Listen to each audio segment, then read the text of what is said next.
Hello, আসসালামু আলাইকুম। নারায়ণগঞ্জের কন্যামনার মা। এই যে একজনের মুরগির খায় আর সব শেষে দেয়। এগোটা খাওয়া শেষ, মানে সব বয়ে বয়ে দেয়। কোনারে দিছিলাম, কোনারটা লয়ে গেছে। একজনের খাবার 6 জনে। খাও, তুমি মিষ্টি খাও। আর কিরে কালু, তোমার দেয় না? সবাই বসে বসে দেখো। কালু আপু দেয় না তোমারে? কিরে করা দেস না? মিষ্টি যে খাইতেছে। এত গরম আর এত বিদ্যুৎ যায়, 7বার 8বার বিদ্যুৎ যায়। এক তো শরীর বাড়ে না, দ্বিতীয় কারেন্টের কারণে ভাল লাগে না।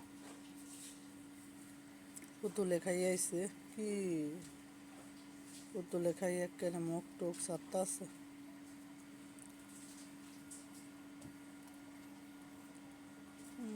কোন স্পেশাল ব্যায়াম করে। লও না, সবাই দর্শক চায় রয়েছে। ময়না টনারা একটু ময়নাটা দিও।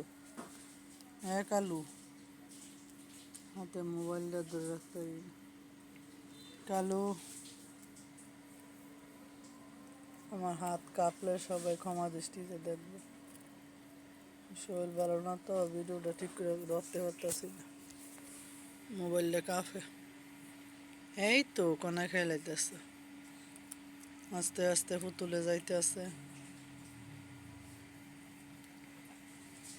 ময়না, ও ময়না, তুমি গেল? তুমি কি একটু খাও? এই তো আমার ছোট পরিবার। পুতুল, মিষ্টি, কালু, সরি কি জানি, পুতুল, মিষ্টি,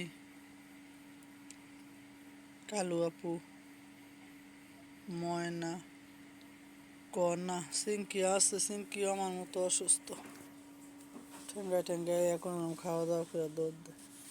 কালু, তুমি দিকের ময়নার মধ্যে লান্দা কি সুন্দর করে শুয়ে আছো, ফুরফুইরা মুডে আছো। কালু আপা খাবা না? আমার কালু আপা খাবে না? ক্ষুদা নাই? ওই যে আম্মু খাইতেছে, মিষ্টি সুবিধা রয়েছে। তোমার ক্ষুদা নাই? কি গো কালু আপু, তুমি অসুস্থ আছিলে, আল্লাহ সুস্থ করছে।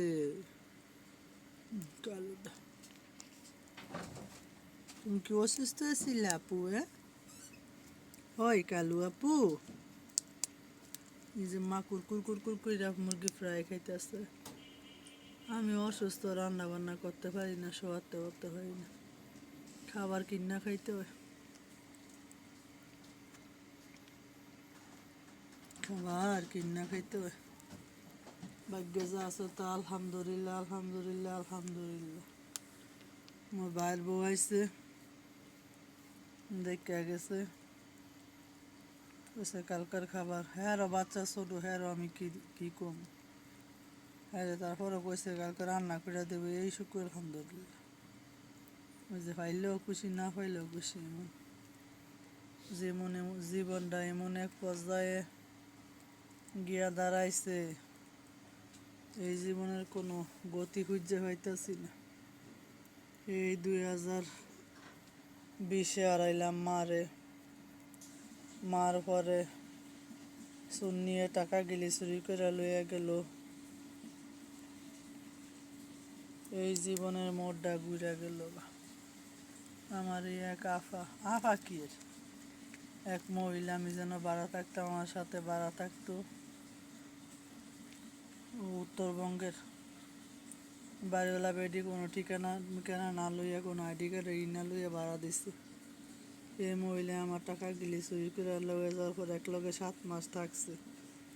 এক লগে থাকিয়া খাইয়া আমার টাকা গেলি লয়ে গেল। ইয়ার পরের তেনে আর আমগো কোনো হয় না, ফুফ হয় না, সব টাকা পয়সা লয়ে গেছে। চুন্নি আমার 5 ভরি স্বর্ণ নিছে। আল্লাহর কাছে কই যখন হাত কাঁপে, তুই আমার নিঃস্ব কইরা গেছস না, আল্লাহ তোরে নিঃস্ব করবো। তুই আমার 10টা লাখ টাকা লয়ে গেছস, আল্লাহ তোর বিচার করবো। আমি যেই কষ্টে আছি তার চেয়ে বেশি কষ্ট যে তোরা আল্লাহ রাহে। তোরা পার্টনার 2 বোন আইসস, জামাই সাজাই লইছস, ফোলা সাজাই লইছস, আমার এই ক্ষতিটা কইরা গেছস তুই। এই কারণে আমার জামাই জিদ কইরা কাম কাজ করে নাই, তুই আমার এই ক্ষতিটা কইরা গেছস। 2023-এ তুই আমার জীবনের তেনে তুই টাকা চুরি করে লয়ে গেছস। টেনশনে টেনশনে 2024-এ আমার জামাই মরল, আমি অসুস্থ। বুঝলাম না, এই জীবনটা এলোমেলো হয়েছে শুধু তোর কারণে। তুই আমার টাকা পয়সা নিয়ে পার্টনারশিপ মিল্লা সোনা বায়না নিয়ে তুই কদিন খেতে পারবি? আজকে মৃত্যুর সাথে লড়াই করি আমি, মৃত্যুর সাথে লড়াই করি। তুই আমার এই ক্ষতিটা কইরা গেছস, তোর ক্ষতি করবো আল্লাহ। জামাইটারে বিনা চিকিৎসায় মাটির তল করলাম, তুই আমার সব কাজে নিছস, তোর কাজে নিব আল্লাহ। আল্লাহর উপরে দিয়ে দিছি আমি, আল্লাহ যদি সহায় থাকে আল্লাহ আমার একটা ব্যবস্থা করব।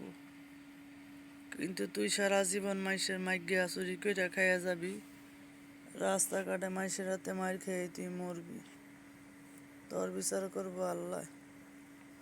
এই যে হাত পা কাঁপে, মোবাইলটা ধরতে পারি না, ভিডিও করতে পারি না। সবাই আমারে সাপোর্ট করবেন। আমার এই কাহিনিটা যদি শুনতে চান, আমি সবার সাথে শেয়ার করবো। আল্লাহ হাফেজ।